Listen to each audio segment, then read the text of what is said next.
So tonight I wanted to talk to you a little bit about what we see going on in the fire and emergency services in terms of professional development and where you need to be thinking about, or what you need to be thinking about in terms of your careers.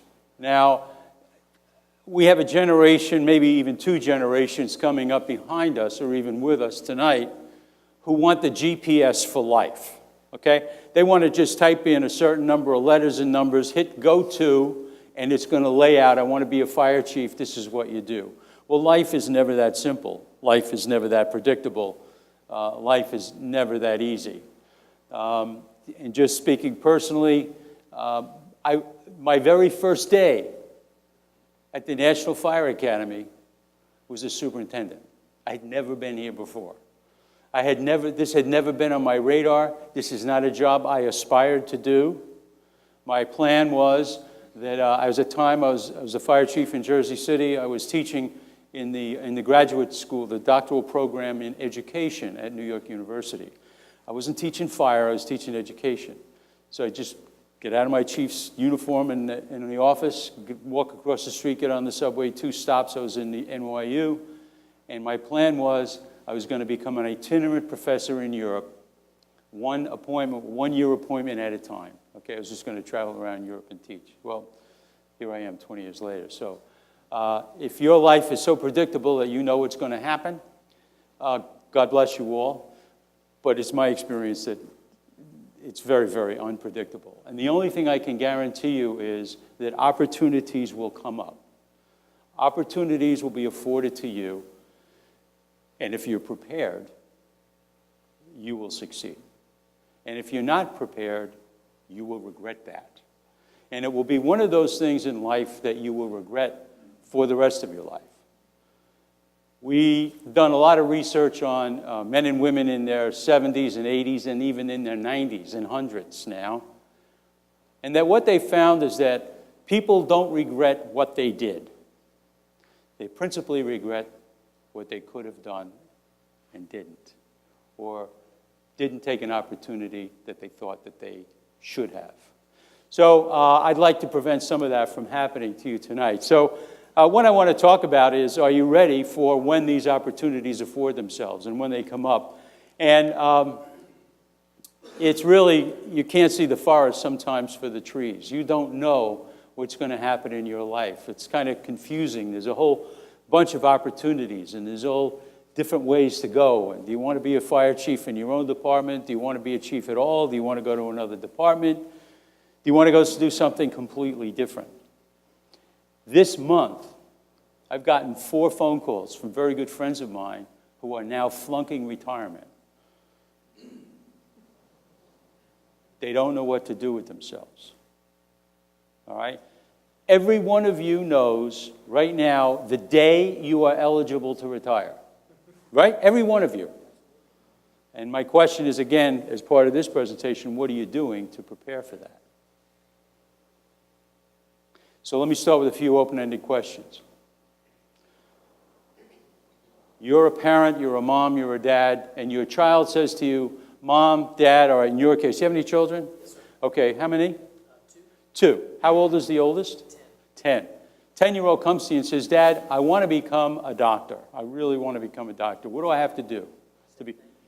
Thank God. Okay, yeah. I don't have that much money. All right, sir, I'm going to tell the jokes, and you're going to laugh. So please don't, let's not banter here. Help me out, okay? Dad, how do I go? If I want to become a doctor, what do I have to do? Go to college? Go to medical school? Residency? Okay, you know the answer pretty much? Okay. Do you have any children, sir? How many? 1. Dad, I want to become a teacher. Do you know what the answer to that question? What do I have to do? What's the answer? Go to school, go to college, get a 4-year degree, okay? I want to be a nurse. You know the answer to that question? Yeah. Okay, study nursing, okay. I want to become an attorney. How about you, sir? I want to become an attorney here in the United States. What do I have to do? Yeah, help me out. Go to law school, take the bar, okay. Anybody in the room not in the fire service here?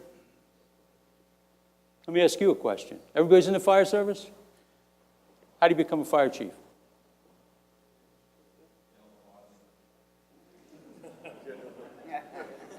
All right, let's keep it down. All right. Don't get nasty. No. There's no answer to that question. It depends upon where you are and what organization you're in and perhaps what state ordinance or state statutes or city ordinance requires, okay? You might have a civil service system. You might have a, we used to say in New Jersey, you know, this is the way you got promoted in some departments. Sometimes it's an election, but we're not a profession.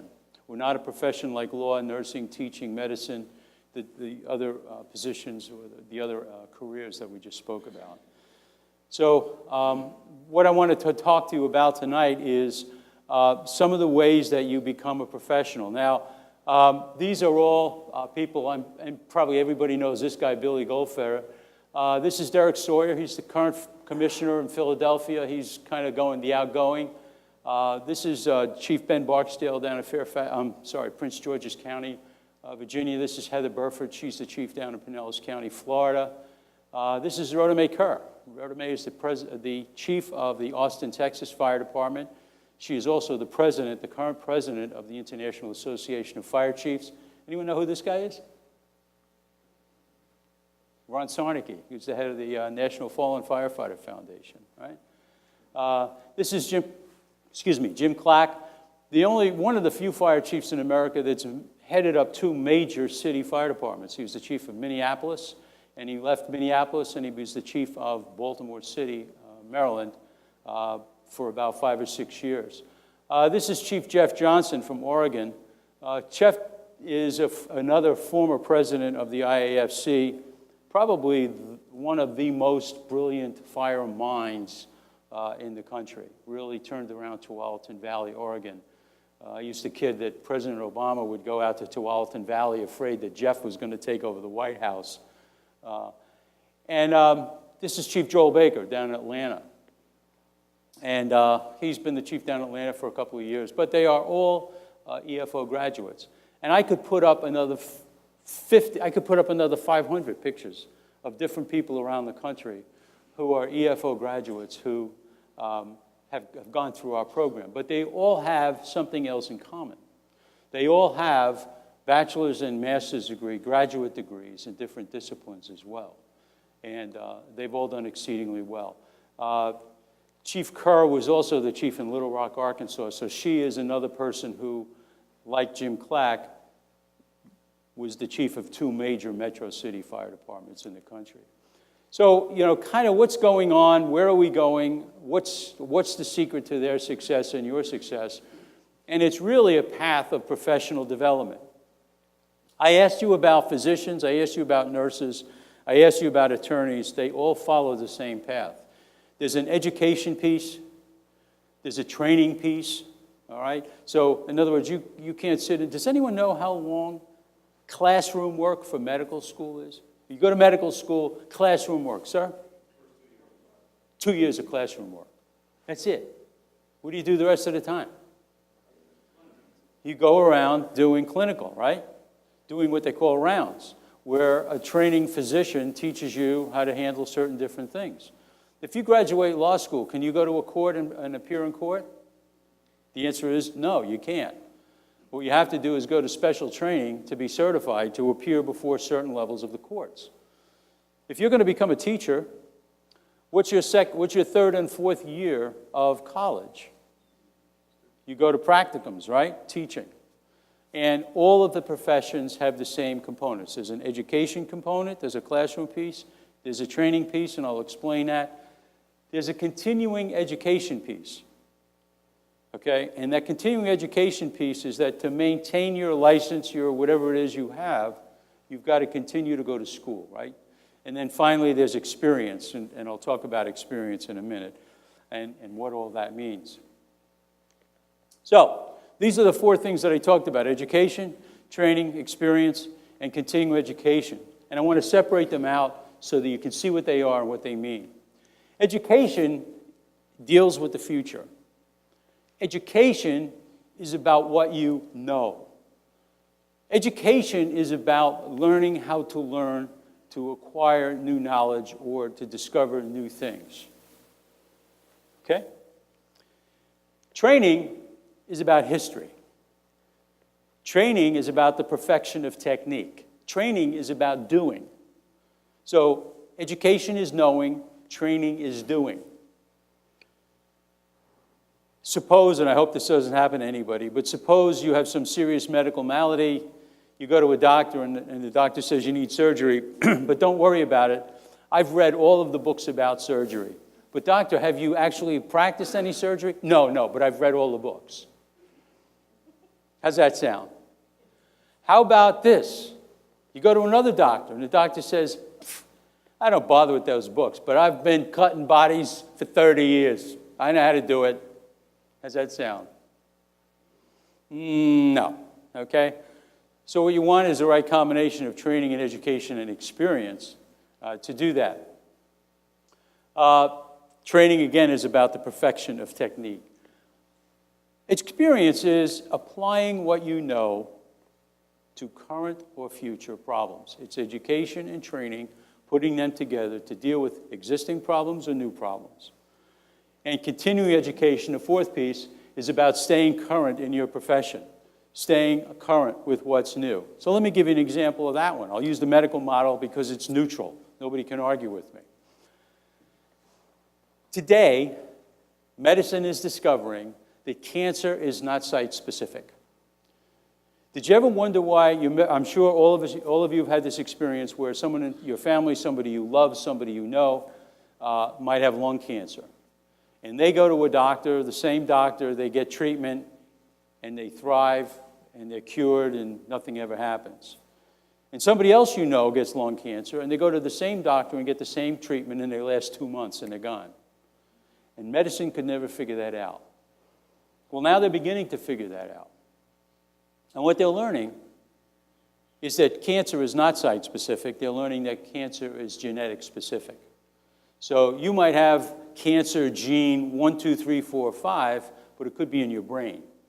And somebody else could have 1, 2, 3, 4, 5, and it could be in their liver. And somebody else could have 1, 2, 3, 4, 5, and it could be in their colon. Okay? And if they treat 1, 2, 3, 4, 5, you'll be cured. Does anyone know what they're using? This is kind of interesting. Does anyone know what they're doing is they're using a dead virus to introduce new genetic material to the site-specific cancer? Does anyone know what virus they're using? AIDS. The AIDS virus, a dead AIDS virus. It's kind of strange. But anyway, so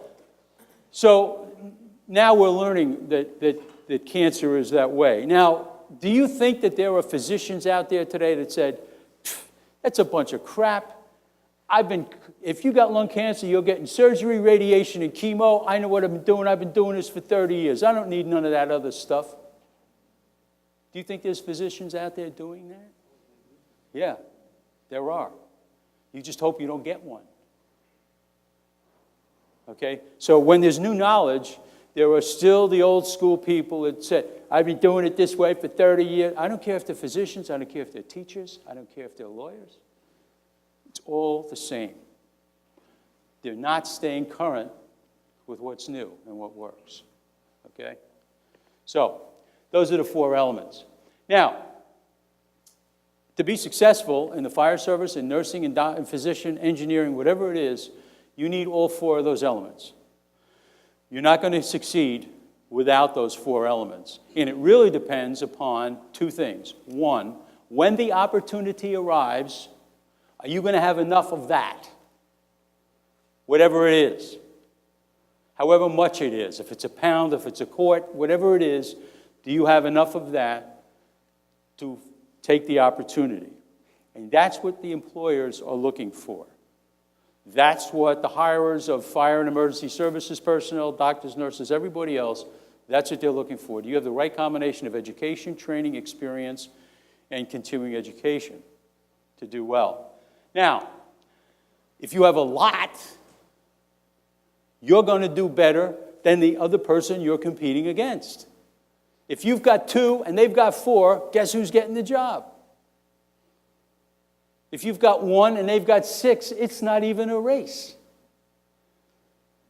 Now, I was just one small part of hiring for the superintendent of the National Fire Academy.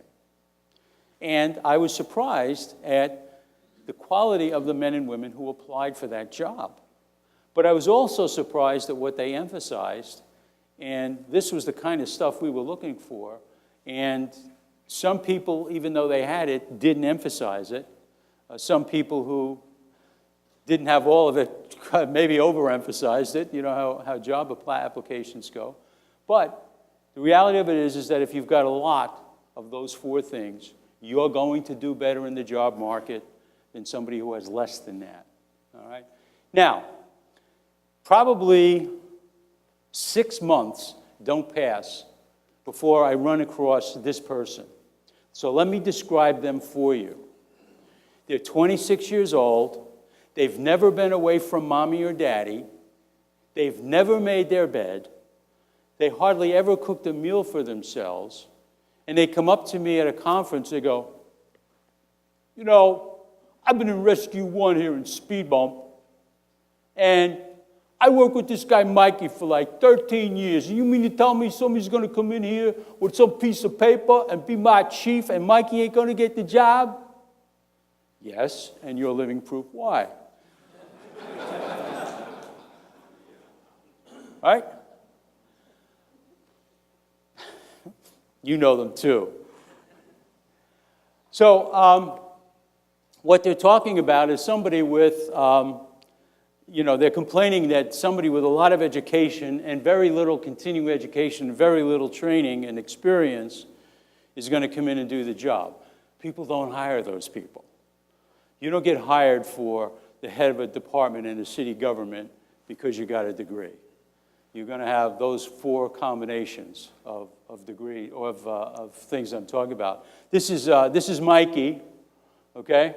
And Mikey's got very little or no education. He's got some training and maybe some continuing education, some questionable stuff, okay? But this is Mikey. This is who he thinks should be the next chief. And I have a life-size picture of this guy going before the city council asking for a budget increase or more firefighters or, okay, you can do the math on this. You know where this is all going, right? All right. So what's the lining, the demarcation? What's the difference? How do we know what does what? How do you pick out what's education, what's training, and what's experience? Training and education are typically delivered by accredited institutions. The curriculum is standard. It doesn't matter who the instructor is, they're teaching standard curriculum with objectives, and they test to those objectives. There's an assurance of competency to the public, okay? These schools test, and they keep records. Got it? You can think about places like your college, your local community college, your 4-year college, your graduate schools, your National Fire Academy, your state fire training academies, perhaps even your local fire academy may be accredited through the state. Experience and continuing education are a little more ephemeral. They're just a little bit more vague, all right? They're kind of hard to define. They're not definable. They're good, they're useful, and they're necessary. You've got to have it.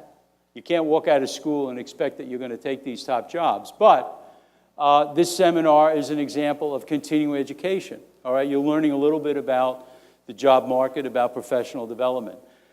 Any of the people that we talk, you saw Billy Goldfeder up there. Billy's all over the country. John Salker's a friend of mine from New York City. John's all over the place talking. John Norman's another friend of mine from New York City. He's all over the place. Bruno teaches. Is Bruno still teaching? Alan Bruno Senior is still teaching? Oh, okay. So those are the people that are out doing continuing education kinds of things. And what's the difference? There's no standard curriculum. There's no records. And what you always have to think about is you sitting on the witness stand in a courtroom. So I'm going to tell you this story, not for drama, but to tell you what the experience is like. March 20th, 1993, we had a blizzard in Jersey City. I was the deputy chief, citywide deputy chief, get a fire. I was riding in a particular neighborhood in the city with narrow streets because I was trying to figure out which streets we could navigate and which we couldn't. An alarm for fire came in.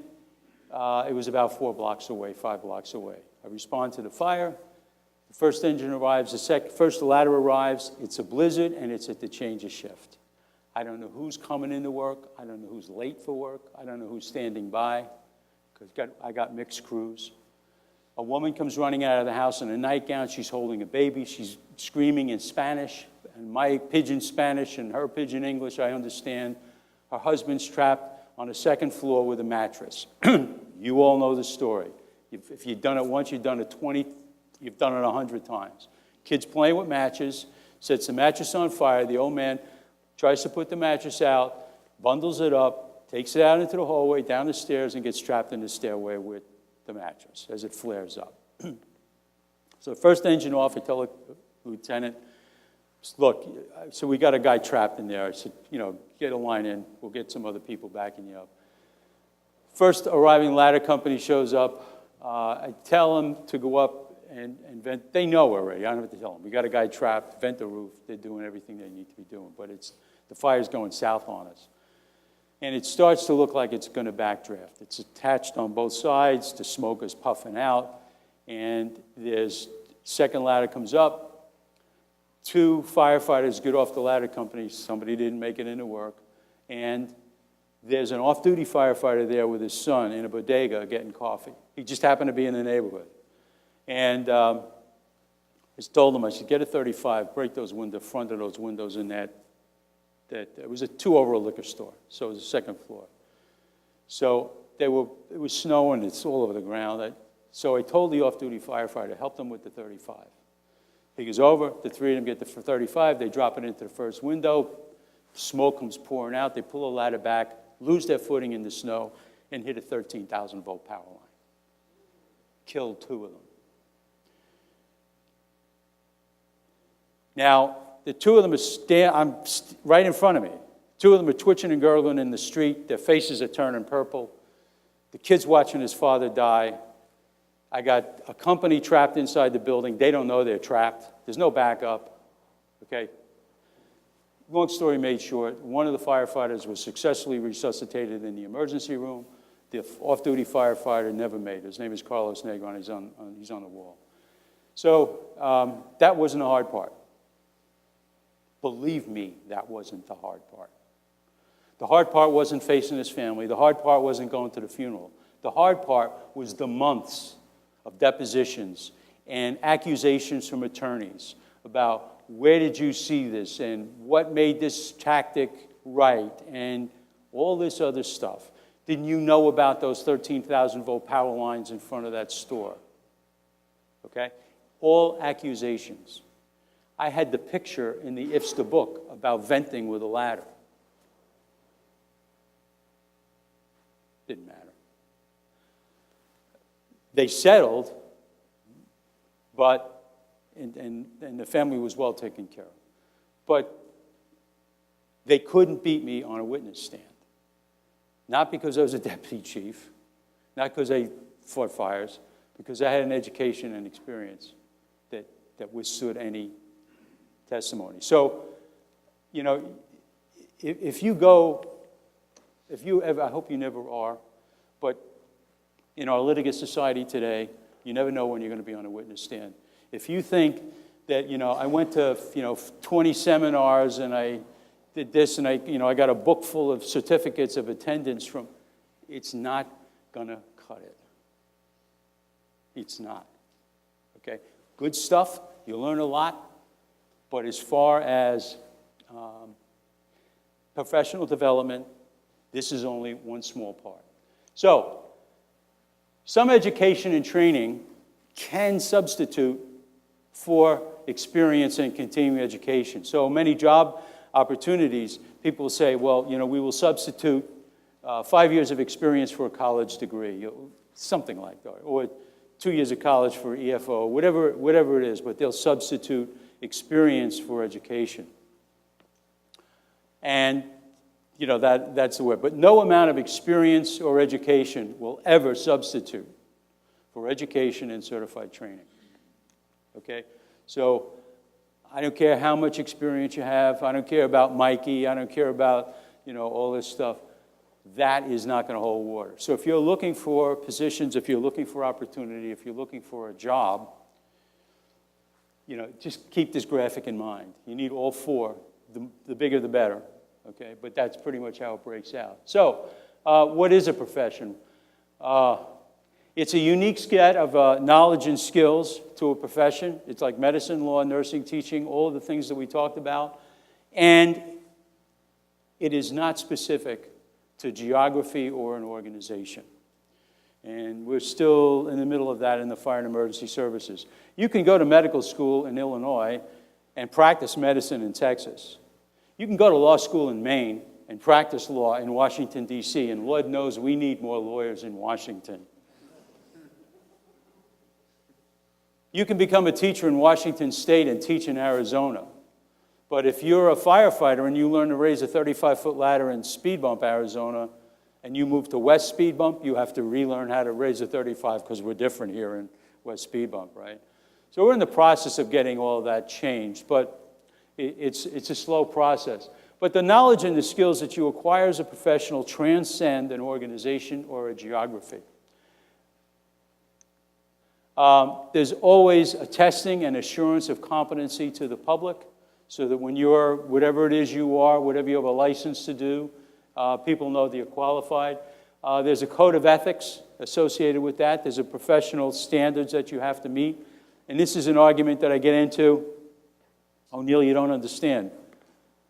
We're career firefighters. We have a union. We're civil service. We don't have to meet any professional standards. I got a hot flash for you. What's the biggest union in the United States? Teachers. Who hires teachers?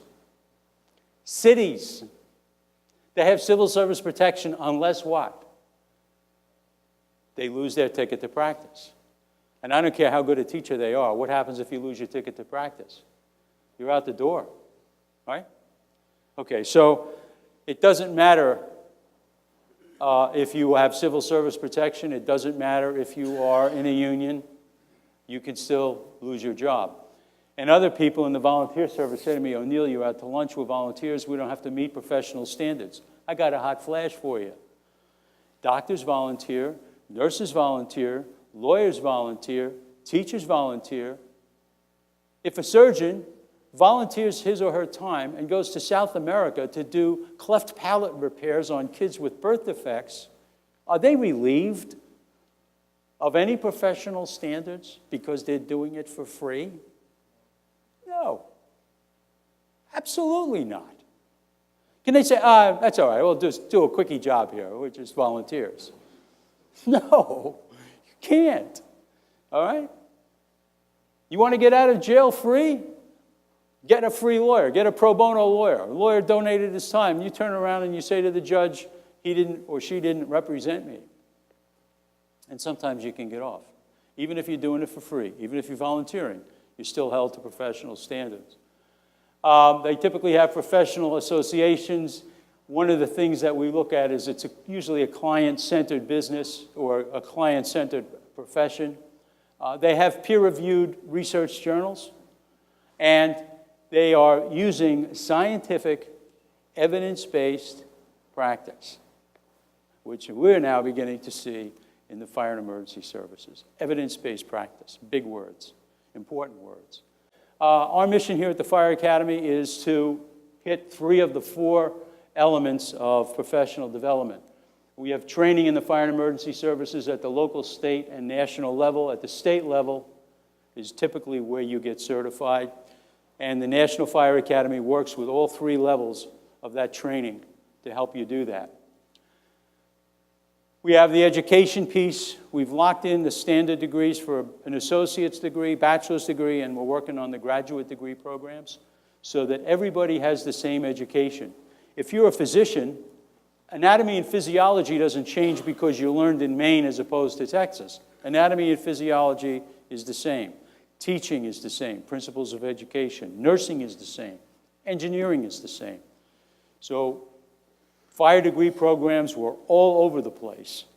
And the men and women of the Fire Academy got all of that lined up in a voluntary way. There's over 90 standard degree programs around the country. And continuing education. That's a lot of what we do here at the National Fire Academy. Different levels of it, but nonetheless. But that's all around the place.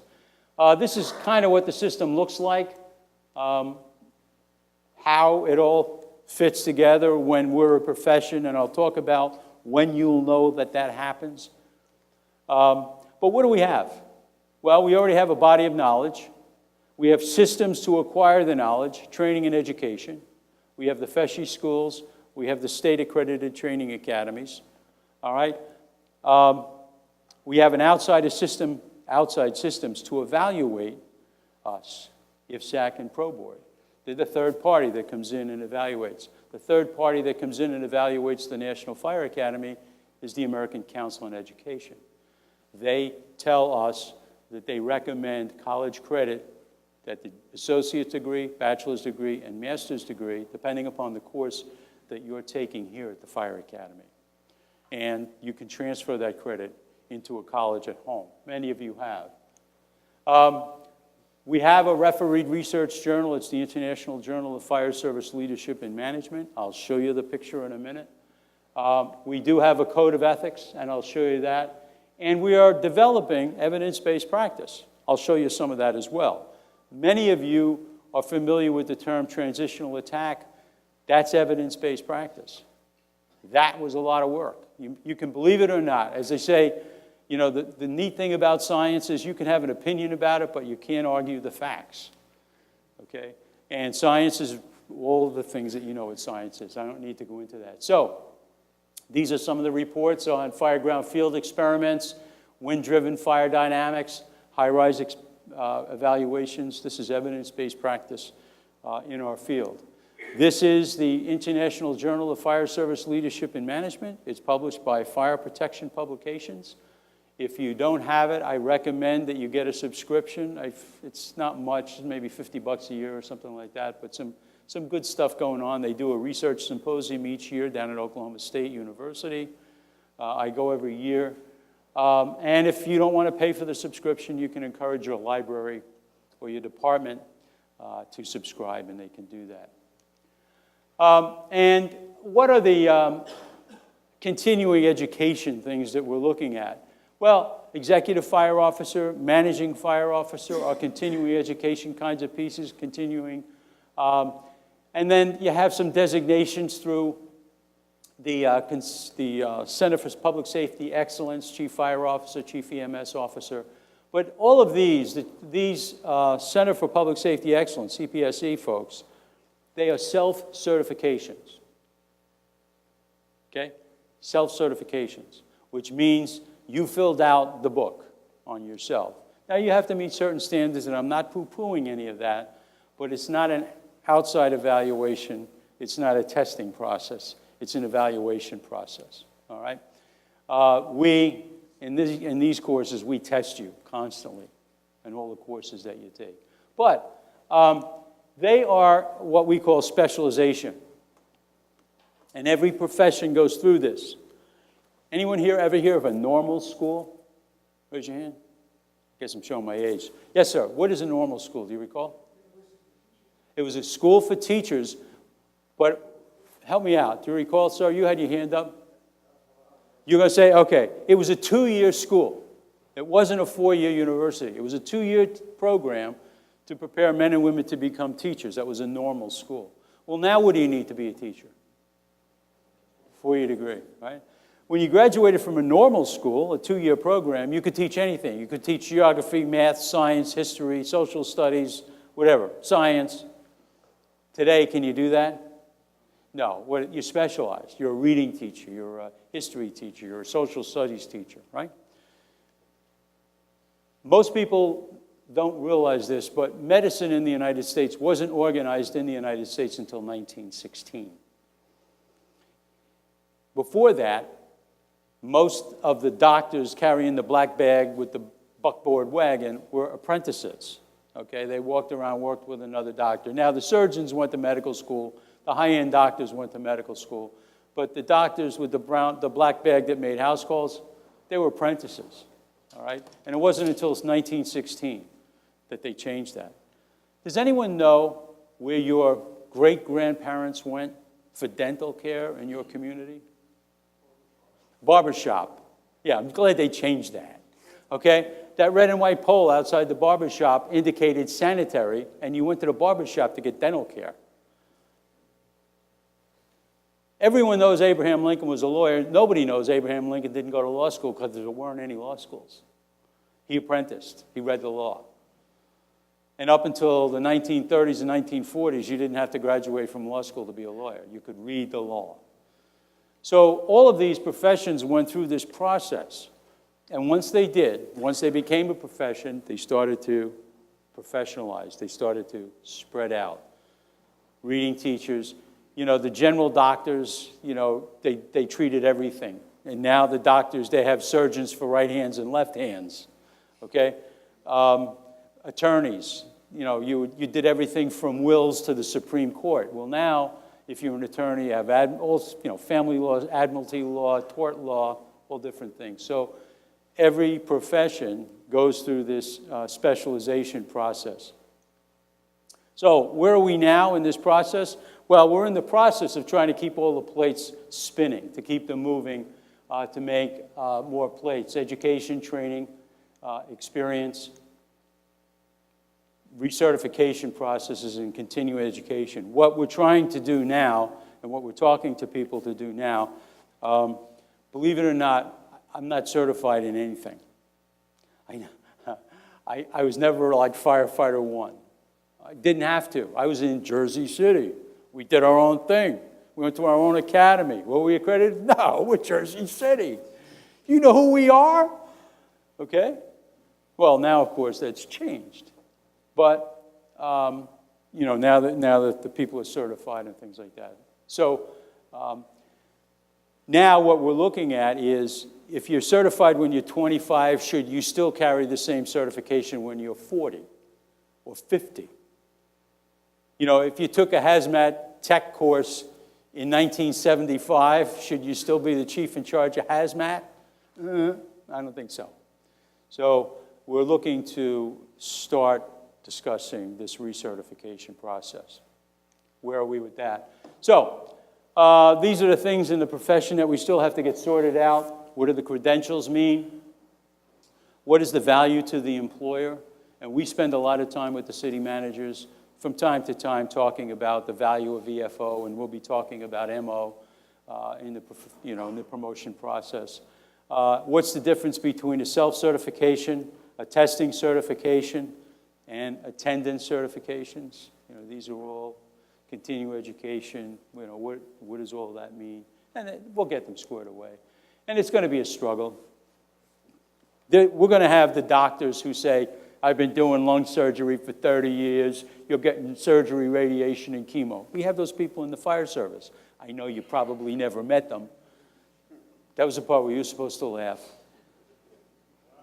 I control all your marks. Don't ever forget that. Okay. So, you know, we're still trying to work this kind of stuff out. And you know, and a lot of times we're going to make progress one retirement at a time, right? Don't you be one of those.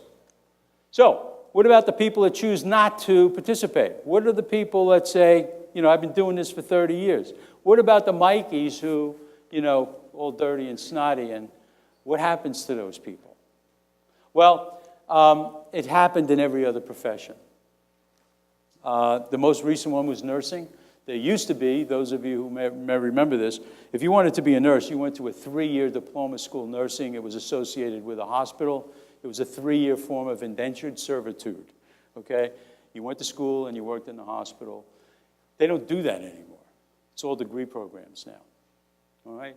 And so law, it happened. Medicine, it happened. All these, dentistry, everything that I mentioned.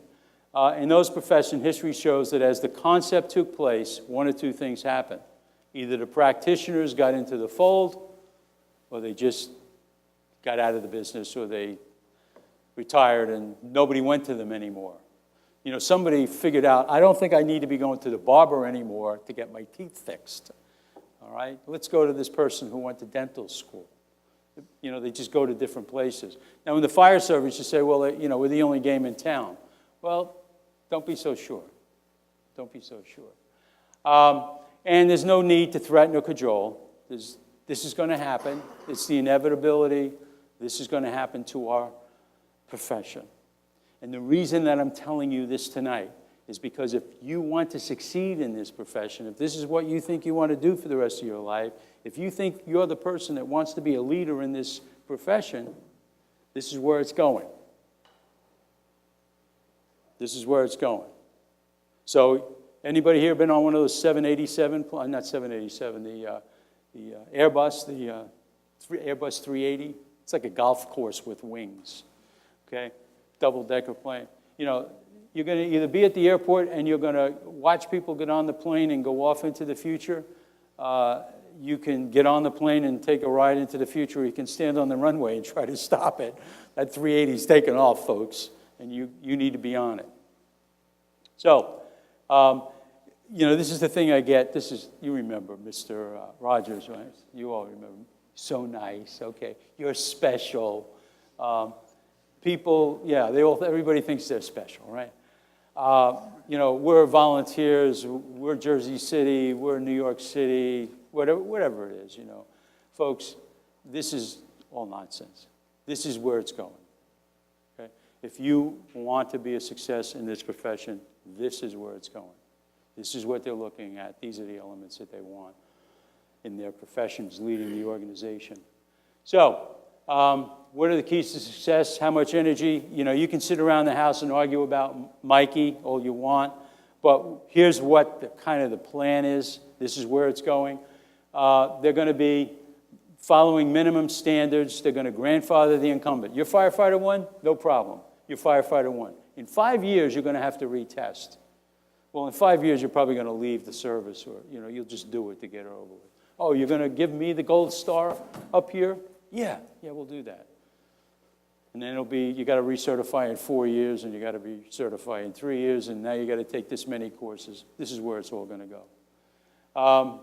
Reasonable and increasing or decreasing recertification time, and you know, the organizations will be the NFPA standards, the IFSACs, the pro boards that will be setting these standards will be making these things happen. Now, again, you can sit back and say, I don't care, or they can't do that to me. I got a hot flash for you, folks. If you don't think you want them to do that, you need to get involved. You need to get on a committee with the NFPA. You need to send in your comments. You need to be a part of the IFSAC or Pro Board process. True story. You never know. Under the category, you never know. I get promoted from firefighter to lieutenant. All right? My replacement on 5 truck in Jersey City was a guy named Bobby Cobb, Butchie Cobb. Anybody ever hear that name? All right. So Bobby and I go up through the job together like all of you and your friends did. I'm down here. President Bush leaves office. Now I'm the acting fire administrator. Charleston happens. 9 firefighters killed. Across the back of the car, ISO rated #1 fire department. On their patches, ISO rated #1 fire department.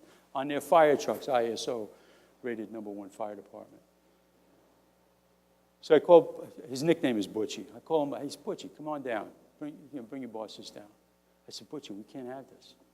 He said, what? I said, ISO rated #1.